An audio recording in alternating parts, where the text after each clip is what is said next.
Reading through the Bible in one year, November 10th. 2 Kings chapter 23, Hebrews chapter 5, Joel chapter 2, and Psalm 142. So the king sent messengers, and they gathered all the elders of Judah and Jerusalem to him. Then the king went to the Lord's temple with all the men of Judah and all the inhabitants of Jerusalem, as well as the priests and the prophets, all the people from the youngest to the oldest. He read in their hearing all the words of the book of the covenant that had been found in Yahweh's temple.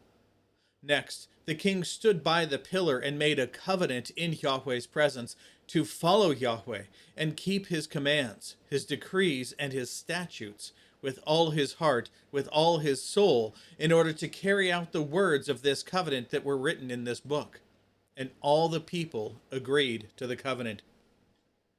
Then the king commanded the high priest Hilkiah and the priests of the second rank and the doorkeepers to bring out of Yahweh's sanctuary all the articles made for Baal, Asherah, and all the stars of the sky. He burned them outside Jerusalem in the fields of the Kidron, or the Kidron Valley, and carried their ashes to Bethel. He did away with the idolatrous priests the kings of Judah had appointed to burn incense at the high places in the cities of Judah and in the areas surrounding Jerusalem. They had burned incense to Baal and to the sun, moon, and constellations and all the stars of the sky. He brought out the Asherah pole from Yahweh's temple to the Kidron Valley outside Jerusalem, and he burned it at the Kidron Valley and beat it to dust and threw its dust on the graves of the common people. He also tore down the houses of the male cult prostitutes that were in Yahweh's temple, in which the women were weaving tapestries for Asherah. Then Josiah brought all the priests from the cities of Judah, and he defiled the high places from Geba to Beersheba, where the priests had burned incense.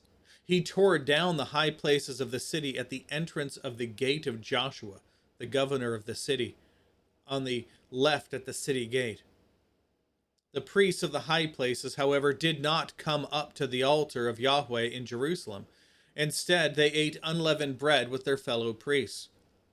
He defiled Topheth, which is in Ben-Hinnom Valley, so that no one would sacrifice his son or daughter in the fire to Molech. He did away with the horses that the kings of Judah had dedicated to the sun. They had been at the entrance of Yahweh's temple in the precincts by the chamber of Nathan-Melech, the eunuch. He also burned the chariots of the sun.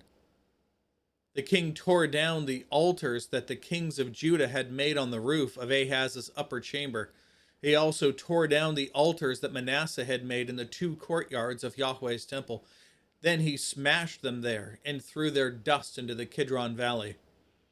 The king also defiled the high places that were across from Jerusalem to the south of the Mount of Destruction, which King Solomon of Israel had built for Ashtoreth, the abhorrent idol of the Sidonians, for Chemosh, the abhorrent idol of Moab, and for Milcom, the detestable idol of the Ammonites. He broke the sacred pillars into pieces, cut down the Asherah poles, then filled their places with human bones. He even tore down the altar of Bethel at the high place that had been made by Jeroboam son of Nebat, who caused Israel to sin. He burned the high place and crushed it to dust and burned the Asherah. As Josiah turned, he saw the tombs there on the mountain, and he sent someone to take the bones out of the tombs, and he burned them on the altar. He defiled it according to the word of Yahweh proclaimed by the man of God who proclaimed these things. Remember the same thing that was said to Jeroboam son of Nebat as he was sacrificing? This has finally come to pass. Then he said, "What is this monument that I see?" The men of the city told him, "It is the tomb of the man of God who came from Judah and proclaimed these things that you have done to the altar at Bethel." So he said, "Let him rest. Don't let anyone disturb his bones." So they left his bones undisturbed with the bones of the prophet who came from Samaria. Josiah also removed all the shrines of the high places that were in the cities of Samaria, which the kings of Israel had made to anger Yahweh. Josiah did the same things to them that he had done at Bethel. He slaughtered on the altars all the priests of those high places, and he burned human bones on the altars. Then he returned to Jerusalem.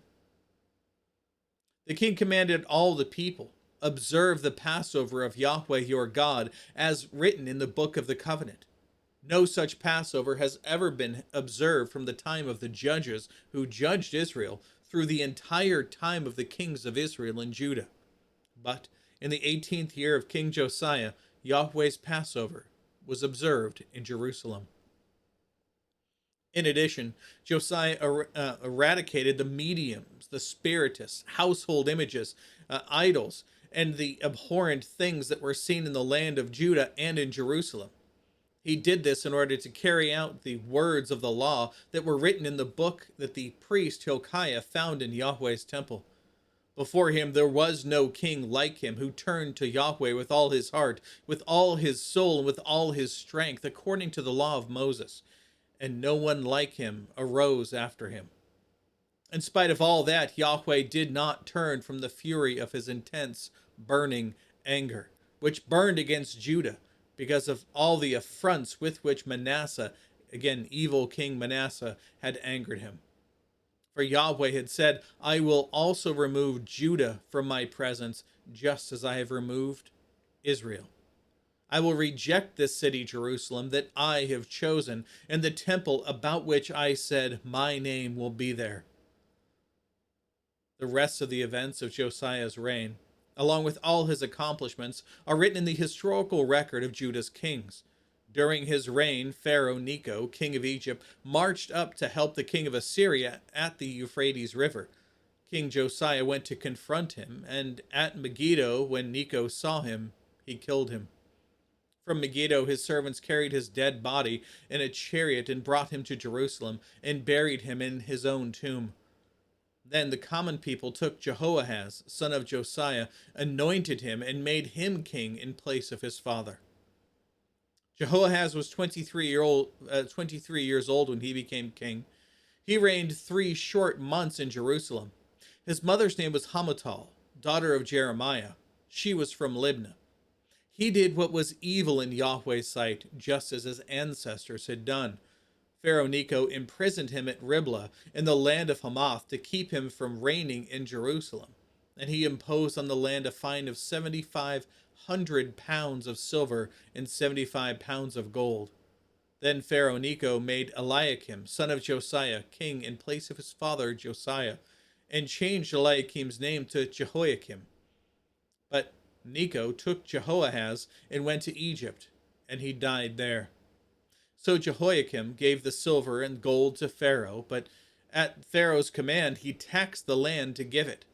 He exacted the silver and the gold from the common people, each according to his assessment, to give to Pharaoh Necho. Jehoiakim was 25 years old when he became king. He reigned 11 years in Jerusalem. His mother's name was Zebidah, daughter of Pedaiah. She was from Rumah. He did what was evil in Yahweh's sight, just as his ancestors had done. And that's all the notes. Let's move on to Hebrews chapter 5.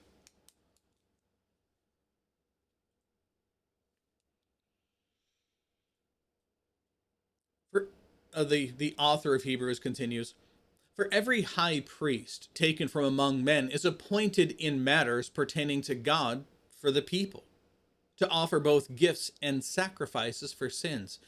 He is able to deal gently with those who are ignorant and are going astray, since he is also clothed with weakness. He understands the weakness with which people have for sin, so he can understand that and help them. Because of this, he must make an offering for his own sins as well as for the people. No one takes this honor on himself. Instead, a person is called by God, just as Aaron was. In the same way, Christ did not exalt himself to become a high priest, but God, who said to him, you are my son, today I have become your father. also says in another place, again, this is how we know it's not Paul, he would have referenced where it came from. You are a priest forever according to the order of Melchizedek. Well, what is this about Melchizedek? If you remember back in Genesis, in fact, it says here in Genesis 14:18, we are introduced to this person who is named Melchizedek. I would recommend that you read the notes that are here. They go into a lot more detail, but just to let you know, we're going to go through about a chapter and a half talking about Melchizedek and what he has done. Briefly, he is somebody who appears in history, in the historical record written by Moses.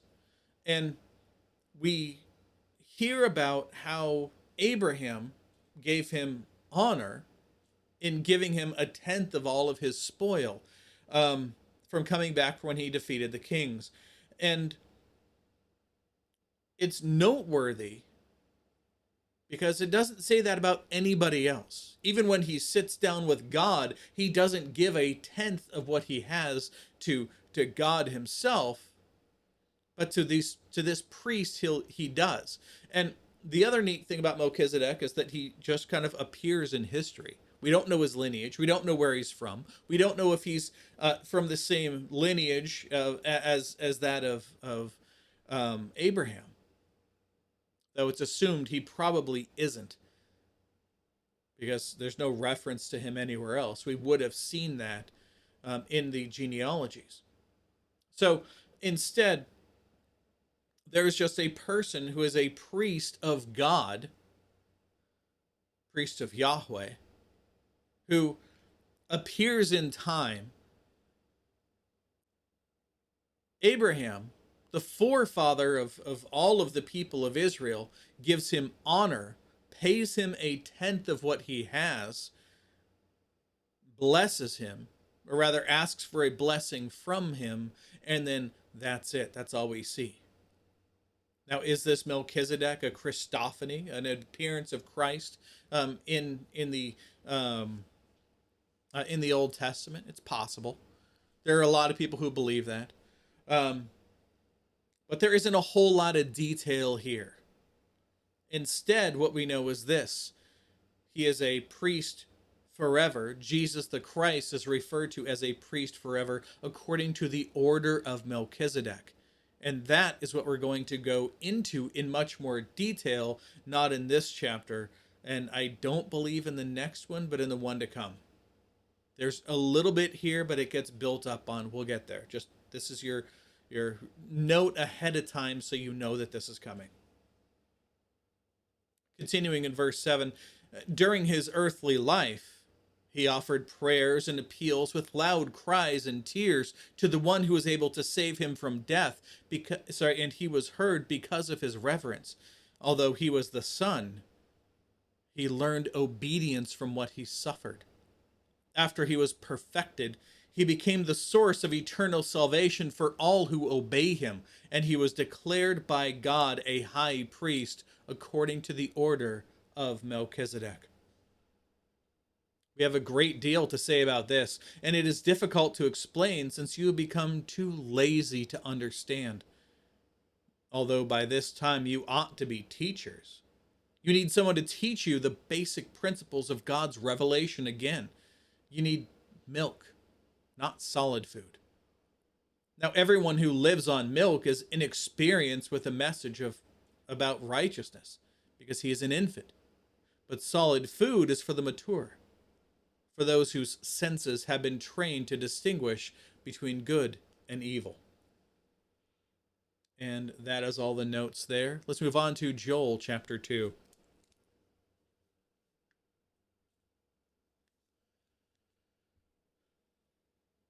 Blow the ram's horn in Zion. Sound the alarm on my holy mountain. Let all the residents of the land tremble.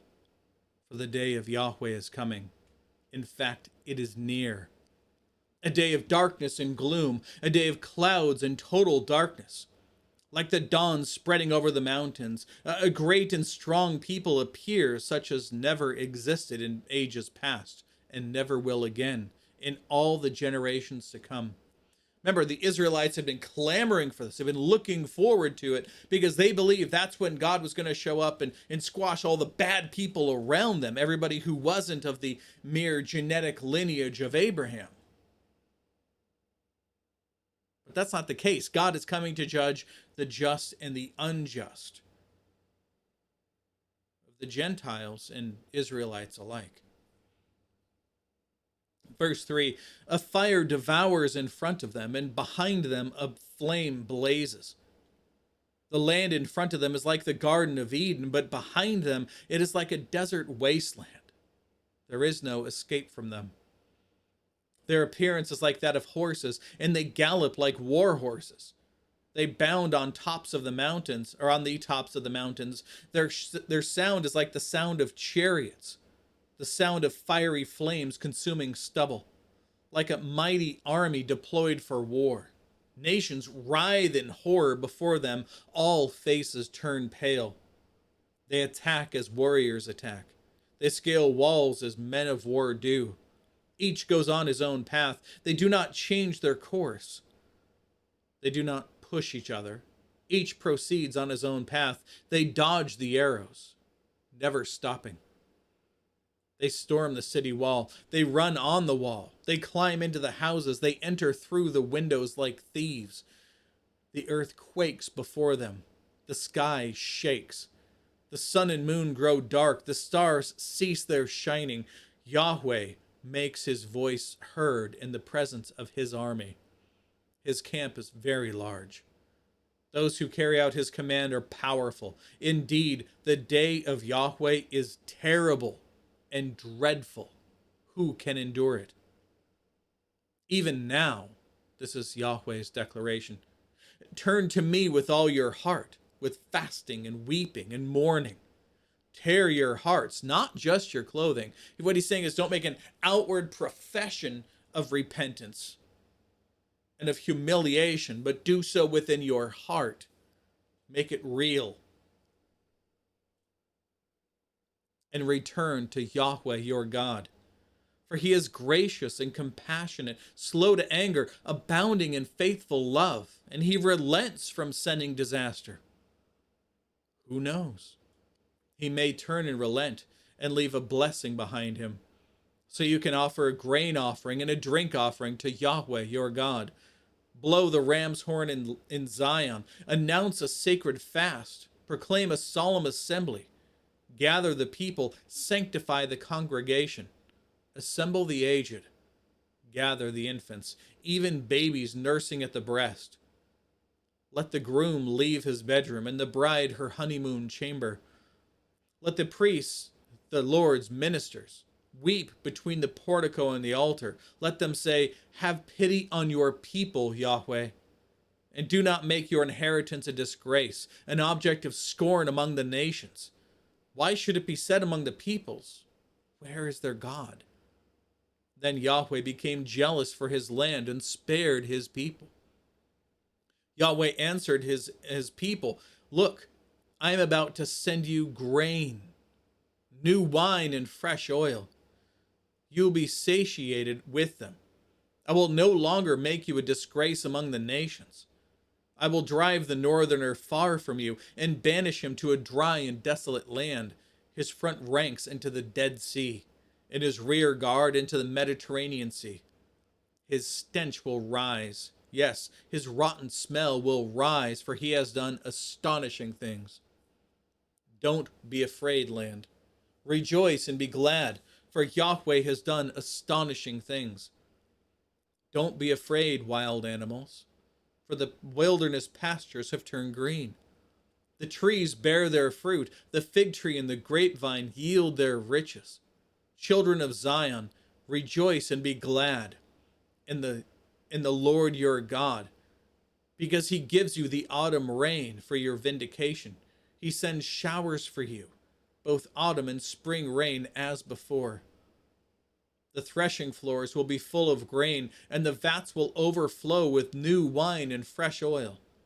I will repay you for the years that the swarming locust ate, the young locust, the destroying locust, and the devouring locust. my great army that I sent against you. You will have plenty to eat and be satisfied. You will praise the name of Yahweh your God, who has dealt wondrously with you. My people will never again be put to shame. You will know that I am present in Israel, and that I am the Lord your God. There is no other. My people will never again be put to shame. After this, I will pour out my spirit on all humanity. Then your sons and your daughters will prophesy. Your old men will have dreams, and your young men will see visions. I will even pour out my spirit on the male and female slaves in those days. I will display wonders in the heavens and on the earth, blood, fire, and columns of smoke. The sun will be turned to darkness and the moon to blood before the great and terrible day of Yahweh comes. Then everyone who calls on the name of Yahweh will be saved. For there will be an escape from those, or rather, there will be an escape for those on Mount Zion and in Jerusalem, as Yahweh promised. Among the survivors, Yahweh calls. Let's conclude with Psalm 142 now.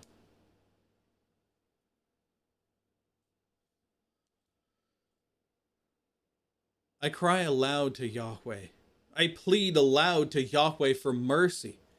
I pour out my complaint before him. I reveal my trouble to him. Although my spirit is weak within me, you know my way. Along this path I travel. They have hidden a trap for me. Look to the right and see. No one stands up for me. There is no refuge for me. No one cares about me. I cry to you, Yahweh. I say, you are my shelter, my portion in the land of the living. Listen to my cry, for I am very weak. Rescue me from those who pursue me, for they are too strong for me. Free me from prison so that I can praise your name. The righteous will gather around me because you deal generously with me. All right, and that is all the notes and all the text. So, that said, God willing, we'll be back tomorrow. Behold, the word of the Lord.